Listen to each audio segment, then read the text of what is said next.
Hi welcome to UTV. Andhra Pradesh రాష్ట్రంలో ఎన్నికల వేడి హడావిడి దాదాపుగా మొదలైందని చెప్పుకోవచ్చు.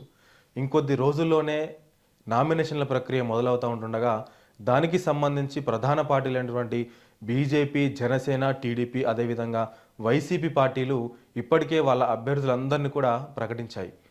ఒకసారి మనము వైసీపీ గురించి మాట్లాడుకుంటే కనుక వైసీపీ ఇప్పటికే దాదాపుగా 175కు 175 అసెంబ్లీ స్థానాలు కావచ్చు, అదేవిధంగా 25 ఎంపీ స్థానాలకు గాను అభ్యర్థులను ఖరారు చేసింది. అయితే ఒకసారి వైసీపీ వ్యూహాన్ని కనుక మనం ఆలోచన చేసినట్లయితే గతంలో అంటే 2019వ సంవత్సరంలో వైసీపీ నవరత్నాలు అనేటువంటి పేరుతో ప్రజల్లోకి వచ్చింది. అప్పుడు జగన్మోహన్ రెడ్డి గారి మొట్టమొదటిసారి పాదయాత్ర కావచ్చు, రాజశేఖర రెడ్డి గారి మేనియా కొంత కావచ్చు, నవరత్నాల పథకాలకు సంబంధించి ఇంకొంత మేనియా కావచ్చు. సో వీటన్నిటిని కలుపుకొని 2019లో వైసీపీకి ప్రజలు భారీగా పట్టం కట్టారని చెప్పవచ్చు. అయితే 2019 నుంచి కూడా నవరత్నాల విషయంలో కావచ్చు, కొన్ని సంక్షేమ పథకాల విషయంలో కావచ్చు, మరికొన్ని పాలనా దక్షతమైనటువంటి వ్యవహారాల్లో వైసీపీ ముందంజలోనే ఉంటూ ఎక్కడైనా అడపాదడపా కొన్ని అటు ఇటుగా జరిగినప్పుడు వాటిని వెంటనే ప్రతిపక్షాలు ఎండగట్టే ప్రయత్నం కూడా చేస్తూ ఉన్నాయి.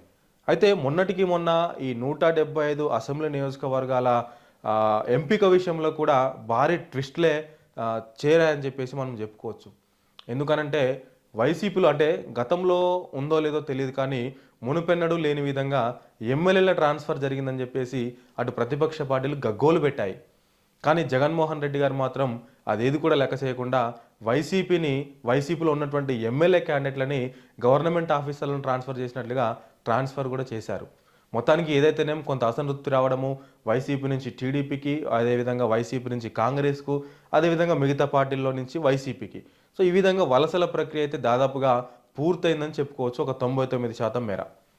అయితే వైసీపీ ఈసారి 2024వ ఎన్నికలకు సంబంధించి సిద్ధం అనేటువంటి సభలతో మరొకసారి ప్రజల ముందుకు వస్తూ ఉంది. ఇప్పటికే సిద్ధం అనేటువంటి పేరుతో భారీ బహిరంగ సభలను ఏర్పాటు చేయడము, భారీగా జన సమీకరణాలు కూడా చేస్తూ ఉండటము మనందరం కూడా చూస్తూ ఉన్నాం. అదేవిధంగా ఈ నెల 27వ తారీఖు నుంచి వైఎస్ జగన్మోహన్ రెడ్డి గారు బస్సు యాత్రను కూడా రాష్ట్ర వ్యాప్తంగా మొదలు పెట్టబోతా ఉన్నారు. దానికి సంబంధించి ఇప్పటికే రూట్ మ్యాప్ కూడా ఖరారైంది. పులివెందుల నుంచి ఏదైతే శ్రీకాకుళం వరకు వైఎస్ జగన్మోహన్ రెడ్డి గారు మరొకసారి ఈ బస్సు యాత్రతో ప్రజల్లోకి వెళ్ళబోతా ఉన్నారు. అయితే కొద్ది రోజుల్లోనే ఈ ఎలక్షన్లు సమీపిస్తున్న వేళ ఇప్పటికే ప్రధాన పార్టీలను కూడా ఇప్పటికే అలర్ట్ అయ్యాయని కూడా మనం చెప్పుకోవచ్చు. ఒకసారి టీడీపీ, బీజేపీ, జనసేన ఈ 3 పార్టీలు కూడా పొత్తులో భాగంగా ఎన్నికలకు సిద్ధమవుతూ ఉన్నాయి. ఇప్పటికే సీట్ల పంపకాలు జరిగిపోవడము, అభ్యర్థుల ఎంపిక కూడా జరిగిపోవడం అనేది దాదాపుగా ఖరారైపోయింది. సో ఇటు పక్క చూసుకుంటే వైసీపీ ఒక సైడ్ పోటీ చేస్తూ ఉంది, మరొక పక్క బీజేపీ, జనసేన, టీడీపీ ఈ 3 పార్టీలు కలిపి ఇంకో పక్క పోటీ చేస్తూ ఉన్నాయి. అయితే ఇప్పటికే విమర్శనాస్త్రాలు మాత్రం భారీగా చేసుకుంటున్నారు ఇరు పార్టీల నేతలు కూడా. అయితే చూద్దాం, మరికొద్ది రోజుల్లోనే అంటే మరికొద్ది నెలల్లోనే ఈ ఎలక్షన్ ప్రక్రియ అంతా కూడా ముగియబోతా ఉంది. మరొకసారి ప్రజలు జగన్మోహన్ రెడ్డి గారికి పట్టం కడతారా, లేదంటే ఈ టీడీపీ, జనసేన, బీజేపీ కూటానికి ప్రజలు పట్టం కడతారా అనేటువంటిది మనందరం కూడా చూడాల్సినటువంటి అవసరం అయితే ఎంతైనా ఉంది. అయితే ప్రధానంగా వైసీపీ పార్టీ మీద వస్తున్నటువంటి ఆరోపణలు ఏంటి అని అంటే 3 రాజధానులను ప్రతిపాదించినటువంటి వైసీపీ ఇప్పటి వరకు కూడా ఎక్కడ 3 రాజధానుల ప్రతిపాదన అయితే తీసుకురాలేదు. అక్కడ వైజాగ్లో జగన్మోహన్ రెడ్డి గారు ఉంటా అన్నారు, అది ఉండలేదు. వారు మళ్ళా ఎలక్షన్లో గెలిచిన తర్వాత ఏదైతే ఎలక్షన్లో గెలిచిన తదుపరి ఆయన ప్రమాణ స్వీకారము వైజాగ్లో ఉంటుందని చెప్పేసి వైఎస్ జగన్మోహన్ రెడ్డి గారు ఇటీవల ఓ సభలో ప్రకటించారు. దానికి సంబంధించి న్యాయ రాజధాని పర్ఫెక్ట్గా లేకపోవడము, ఇంకొంత భూముల విషయంలో కావచ్చు, ఇంకొంత ఈ అభివృద్ధి విషయంలో కొంత వెనుకబడిందని చెప్పేసి ఇప్పటికే ఈ కూటమి కూడా ప్రజల్లోకి బలంగా వెళ్తా ఉంది. ఓ పక్క వైఎస్ జగన్మోహన్ రెడ్డి గారు నేను అర్జునుడిని అని చెప్పుకుంటూనే వీళ్ళందరినీ కూడా మట్టిలో కలపాలనేటువంటి విధంగా వైసీపీ నాయకులందరూ కూడా అంత దూకుడుగా ఉన్నారు.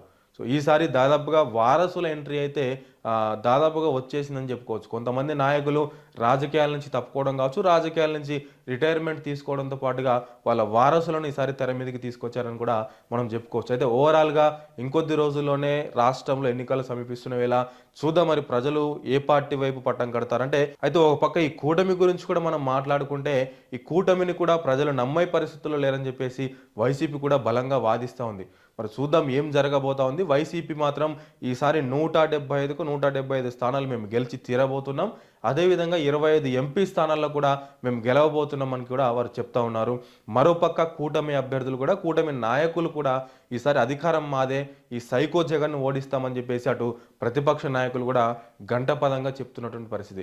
అయితే ఈ ఈ 2 వ్యవహారాలు అంటే ఒక పక్క కూటమి, ఇంకో పక్క అధికార పార్టీ, ఈ 2 వ్యవహారాలు ఒక పక్క అయితే, ఇంకొక పక్క వైఎస్ రాజశేఖర రెడ్డి గారి కూతురు ఇటీవలే ఏపీ ప్రదేశ్ కాంగ్రెస్ కమిటీ చైర్మన్‌గా, అధ్యక్షురాలుగా నియమితులవ్వడము, అదేవిధంగా వారు కూడా కాంగ్రెస్ అగ్రనాయకులతో కలిసి, అదేవిధంగా ఇటీవల తెలంగాణ ముఖ్యమంత్రి రేవంత్ రెడ్డి గారితో కలిసి కొన్ని మీటింగుల్లో భారీ బహిరంగ సభలు కూడా ఆంధ్ర రాష్ట్రంలో ఏర్పాటు చేయడం, ఇట్లాంటివన్నీ కూడా కాంగ్రెస్ పార్టీకి కొంత కలిసి వచ్చేటువంటి అవకాశం కూడా కనిపిస్తుంది. అయితే ఓవరాల్‌గా అయితే అంత మెజారిటీ సీట్లు రాకపోయినప్పటికీ కూడా ఆ కాంగ్రెస్ ప్రభావం అయితే ఈ 2 పార్టీల మీద, అయితే ఇటు కూటమి పార్టీ మీద కావచ్చు, ఇటు అధికార పార్టీ అయినటువంటి వైసీపీ మీద ఎటువంటి ప్రభావం ఉండదు అనేటువంటిదైతే స్పష్టంగా కనిపిస్తూ ఉంది.